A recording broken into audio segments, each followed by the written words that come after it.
నమస్కారం. ఈరోజు ఒక ఇంట్రెస్టింగ్ వంటకం గురించి మాట్లాడుకుందాం. దాని పేరు గన్ పౌడర్. ఆ పేరు వినగానే ఆశ్చర్యంగా ఉంది కదూ. ఇది దక్షిణ భారత వంటగదిలోంచి వచ్చిన ఒక సీక్రెట్ వెపన్ లాంటిది. రుచిలో ఒక పెద్ద బ్లాస్ట్ అన్నమాట. ఏ వంటకానికైనా సరే ఇది సరికొత్త ప్రాణం పోస్తుంది. అవును, విన్నది కరెక్టే. తినే గన్ పౌడర్.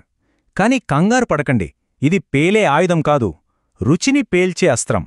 అసలు దీనికి ఈ వింత పేరెందుకొచ్చిందో ఆ రహస్యమేంటో తెలుసుకుందాం. చూశారుగా, ఈ ఒక్క వాక్యం చాలు దీని పవరేంటో చెప్పడానికి.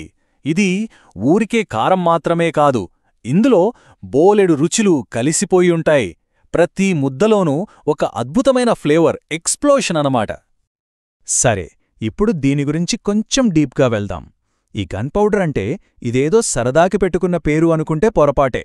ఇది దక్షిణ భారత భోజనంలో ఒక ముఖ్యమైన భాగం. చెప్పాలంటే దాదాపు ప్రతి సౌత్ ఇండియన్ ఇంట్లోనూ దీనికొక స్పెషల్ ప్లేస్ ఉంటుంది. అసలు ఈ గన్ పౌడర్ని పొడి అని కూడా అంటారు. ముందుగా ఈ పొడి అనే మాటకు అర్థమేంటో చూద్దాం.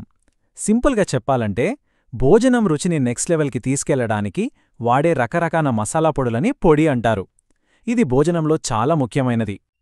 ఇక్కడొక ఇంట్రెస్టింగ్ విషయం ఏంటంటే, ఈ కందిపొడి, అదే మన గన్ పౌడర్ ఒక్కటే కాదు, ఇది ఒక పెద్ద పొడుల ఫ్యామిలీలో ఒక మెంబర్ మాత్రమే.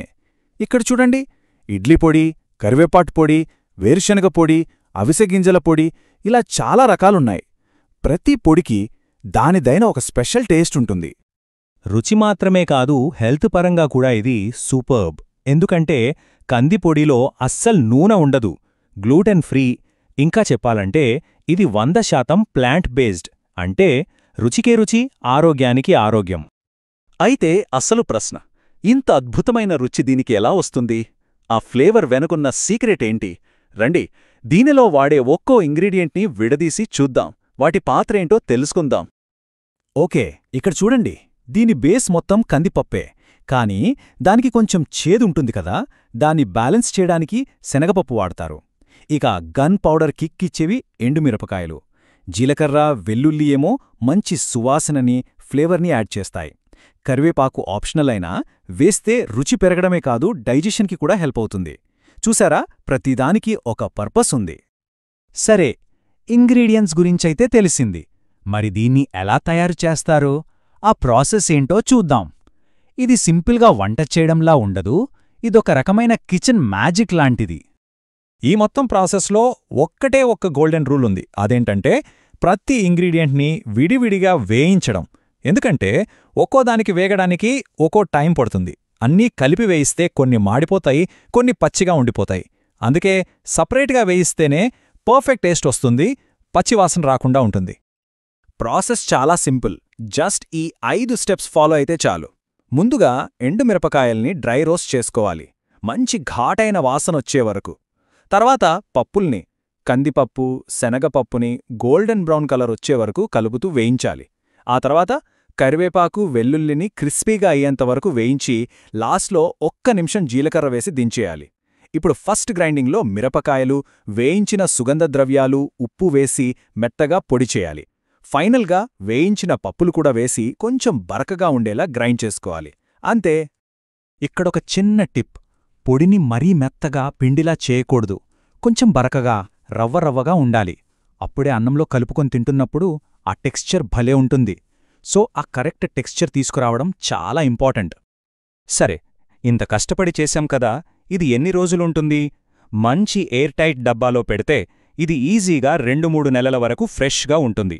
అంటే ఒక్కసారి చేసుకుంటే చాలు, నెలల తరబడి వాడుకోవచ్చు. భలే ఉంది కదా. ఓకే, పొడి రెడీ అయిపోయింది. ఇప్పుడు అసలు మ్యాటర్కొద్దాం. దీన్ని ఎలా వాడాలి? వేడి అన్నంలో నెయ్యి వేసుకుని తినడం ఒక్కటే కాదు, దీన్ని బోలెడు రకాలుగా వాడుకోవచ్చు. దీని వర్సిటాలిటీ చూస్తే ఆశ్చర్యపోతారు. అన్నింటికన్నా క్లాసిక్ కాంబినేషన్ వేడి వేడి అన్నం, అందులో కొంచెం పొడి, పైన కాస్త నెయ్యి. అబ్బా, ఆ రుచి మాటల్లో చెప్పలేం. భోజనం స్టార్ట్ చేయడానికి ఇంతకన్నా బెస్ట్ ఆప్షన్ ఉండదేమో. ఇది లంచ్కో, డిన్నర్కో మాత్రమే కాదు, బ్రేక్ఫాస్ట్లో కూడా అదరగొట్టొచ్చు. ఇడ్లీ, దోశ, ఉప్మా, ఉత్తపం దేనిమీదైనా సరే జస్ట్ అలా స్ప్రింకిల్ చేస్తే చాలు, వాటి టేస్ట్ డబుల్ అవుతుంది. రోజుని స్టార్ట్ చేయడానికి ఒక మంచి కిక్ వస్తుంది. కొన్నిసార్లు వంటకాలు కొంచెం చప్పగా అనిపిస్తాయి కదా, అప్పుడు ఇదొక ఇన్స్టెంట్ అప్గ్రేడ్లా పనిచేస్తుంది. ఉడకబెట్టిన గుడ్ల మీద చల్లుకోవచ్చు, సలాడ్స్ మీద వేసుకోవచ్చు, లేదా ఏదైనా ఫ్రై మీద జస్ట్ అలా చల్లితే చాలు, టేస్ట్ మొత్తం మారిపోతుంది. కొన్నిసార్లు వంట చేసే మూడ్ అస్సలుండదు గదా, అలాంటి బద్ధకమైన రోజుల్లో ఇది మన రియల్ హీరో. సింపుల్గా చేసుకున్న లెమన్ రైస్, కర్డ్ రైస్ లేదా రసమన్నం పక్కన దీన్ని సైడ్గా పెట్టుకుంటే చాలు, మీల్ కంప్లీట్ అయిపోతుంది. సరే, ఇప్పుడు ఈ south Indian gun powder secret మొత్తం మనకు తెలిసిపోయింది. మరి ఈ సమాచారంతో వంటగదిలో చప్పగా మూలనబడి ఉన్న ఏ వంటకానికి మొదట ఈ ఫ్లేవర్ బాంబ్ని యాడ్ చేసి దానికి కొత్త లైఫ్ ఇద్దామనుకుంటున్నారు? ఆలోచించండి.